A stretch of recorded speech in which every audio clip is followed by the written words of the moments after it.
friends! Today I am doing a collab with Shayla from Freckle Finance. We've been friends on YouTube for a long time, and Shayla and her husband have recently gotten the opportunity to move from Canada to the United States, which is a huge step in their life journey, and I'm very excited for them. And while doing that, they're going to have to purchase a car because they're moving to California, and I think right now, or in Canada, they could use public transportation, didn't need a car. But in California, they're definitely going to need one. So she has asked us to give her our best tips on buying a new car and or buying a new to you car, and one of our worst car buying mistakes. Now, I don't actually consider myself to have any car buying mistakes personally. Now, the second car that I ever drove was a little Sebring convertible. And my father bought it without getting it checked out. And that is a giant mistake because there were issues with that car for the next couple of years. Just constantly. There were like holes drilled into the coolant system or something, but it was constantly overheating. It was constantly needing to get fixed. And we just put so much money into that car. And I think if he had gotten it fixed, checked out first, he wouldn't have bought it. It was more of it's a convertible, it's pretty. It was kind of a whim decision, and that usually doesn't end well. But every car that I have bought has been kind of a more carefully considered thing, and I've done pretty well. I think I've done pretty well with cars over the years. The one that I have right now I absolutely love. I paid for it last October with cash that I had saved up, and it was listed at $6,700 at a local lot. I paid $3,000 cash plus $500 for my trade-in, which was a completely non-functioning car at that time that was just in a lot up the street. So I think I did pretty well. My best tips is, number one, pay cash. And go to not a new car lot if you're looking for a used car. Now, if you need a new car, yeah, go to a new car lot. But I have found in my experience, because when I was looking, every time I've looked for a new car, I've looked everywhere. I've gone to dealerships and said, hey, what do you have used? Because sometimes they have trade-ins. But I have yet to find a used car at a dealership, like a new car dealership, that I would get in. That looked to me like it would get me anywhere safely. I think new car dealerships are probably not the best place to buy a used car. Used car dealerships, however, can be fine. Private ownership deals and Craigslist deals, I've done both of those. Those work fine as well. Use common sense safety precautions, meet in public places, everything like that. But I've had success doing both of those. Obviously, if you do a private party sale, you're probably going to come out a little bit better on the other end of how much you have to spend than from a dealership of any kind. But sometimes there aren't any private party deals out there. I bought my last car from a used car dealership, and previous to that, I bought them just through private sales. So I've done it both ways. Both ways work. My main tip, number 2, other than where to go and what to pay, is get it checked out. Take the car that you're considering buying to a reputable auto maintenance business and have them run a full diagnostics. This will cost you $30 to $50. I promise you it is worth it. I ask around if you don't currently have a mechanic, to people that you trust, people that you work with. Say, hey, do you know of a good reputable mechanic that's not going to, rip me off or anything like that? And then set an appointment with him or her to bring the used car in, or the car in that you're considering buying, and leave it with them for an hour or so. Have them. Most used car dealerships won't have a problem with this. Most of them know the used car dealership I bought my car from. The mechanic was right down the street. He actually drove it down there for me and came back. I'd used the mechanic before. I trusted the mechanic, and he was able to call me after and say, this car is in excellent condition. These are the things you might have to watch out for if you purchase it. And then the main thing, he said, I would let my wife drive this car. Which, ding, ding, ding, was one of the main things that I wanted to make sure of. Another pro of getting a mechanic to look over the car before you purchase it is that if there is anything wrong with the car, you could probably get the dealership to fix that before you purchase it. That's less money out of your pocket. I did this exact same thing. Mechanic had said, hey, these belts are looking a little worn. I said that to the guy. He said, we'll replace them if you buy it. And after I bought the car, I brought it back to the mechanic. He replaced the belts, sent the bill to the dealership. Absolutely. That was like $300 I didn't have to pay. And it just kept dinging off of the final price I had to get to. And then the final thing, other than I cannot stress enough how important it is to bring the car to a reputable mechanic to get it checked out. It just is.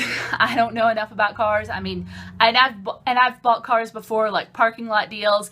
I drove it around in a circle in the parking lot and was like, okay, but I didn't get it checked out. Last time I did that, it worked out for me, but I will never buy a car again without bringing it to a mechanic to get it checked out.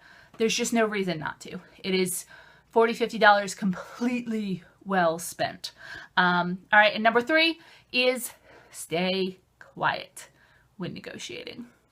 The way that I looked into, I had saved $3,500 for the purchase of a new car when my last car gave out. I had a sinking fund ready. I knew that my last car would give out eventually. It was in the bank, ready to go. And I went to dealerships and I told them, don't show me anything that costs more than $3,500. Now, this could be, some people might consider this a little bit of a gamble because then they might try to show you a car that's priced below that and charge you $3,500. I'm not dealing with that mess. I went to a dealership and the car that I currently have, and I keep pointing because it's outside my window, I can see it. This car was listed on the lot as $6,700. Now, I didn't actually see any cars on the lot that I went to for less than $4,000, but that's the thing when you have cash, is that car dealerships are willing to negotiate on the price a little. They know that people are going to come in and they're going to have to bargain with them and they're going to have to hash things out. So I was looking at that car and the guy came over and I was kind of flippant to him. I was looking around and I basically said, I don't think you have anything here for me. I've got $3,500 cash. And he said, let me call the boss, as I was looking at this little red car. And that's when I knew they might be able to do that for $3,500 cash. Now, I didn't tell anyone that I had a trade-in as well. Now remember, my trade-in was a completely non-working, as in the engine had practically fallen out of it. It wasn't going anywhere except on a tow truck, and it was sitting at my mechanic's shop. Completely non-working, but it was a car. And dealerships can do things with giant hunks of metal, even if it's just recycling them and getting the money for the metal. I didn't say anything about that until I had done the test drive on the car. I had brought the car and gotten it checked out at the mechanics. I had come in with $3,500 in my purse, in cash. And when I sat down at the negotiating table with the owner, I said, I know we talked about $3,500 for the vehicle cash, but what if I have a trade-in? And I told him about the trade-in. And I told him completely honestly what it was, that it was a 2000 Chevy Tracker that was not working at all, and that it was over at Mike's place and that he could go look at it if he wanted. And I said, it's completely non-working right now. Mike said it would cost, $2,000 to fix, and it's not worth that blue book. And he said, how about $300 for the Tracker? And I said, I had someone else offer me $500 for it. And I did. When I went to another dealership that I was test driving, I had the guy, he said he would give me $500 for the Chevy Tracker as a trade-in. Now, this guy was a total shyster. I could immediately tell. It's their bonus tip for you: use your gut. If you think that someone is full of baloney, they're probably full of baloney and you don't want to do business with them. Just absolutely follow your gut. If your discernment is telling you something's wrong, GTFO. And that's what it said about that other place. Now, I've had people tell me about the other place. Yeah, he's a good guy. He does a lot of business here. But I got bad vibes about him. And then later, I heard that this other guy, the guy I didn't buy from, that he sells lemon after lemon after lemon after lemon. And so I was very glad I didn't do business with him. But it's true, I had an offer, 500 trade-in for that car. So I said, I had another offer, 500, and I told him where, at the cars under $4,000 lot down the street, and then I just sat there. Now, I had already put, well, I said, how about 500 for the trade-in, so 3,000 cash. And I pulled $3,000 of cash out of my purse, and I put it on the table. And then I was quiet, which is very hard for me.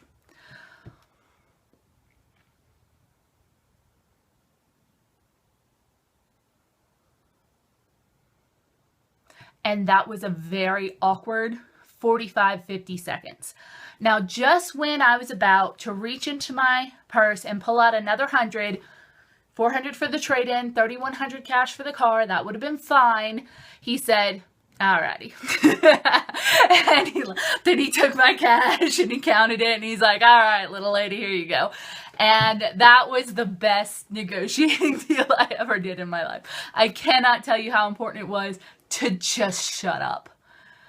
Just shut up. If he has a stack of cash in front of him and you've given a reasonable offer, they're probably going to take it if you don't talk your way out of it.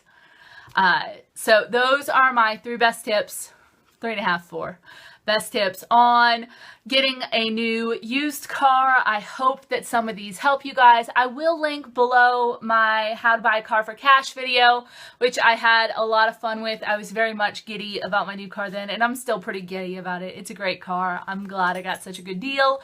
And I think it was worth every penny I paid for it. I'm also very glad that I didn't have to finance anything or anything like that, because I certainly wouldn't have been able to get the deal that I did if I hadn't had those fat stacks of cash where you flip down, and the bank had sealed them in $1,000 notes, so it was 1, 2, 3. Quiet.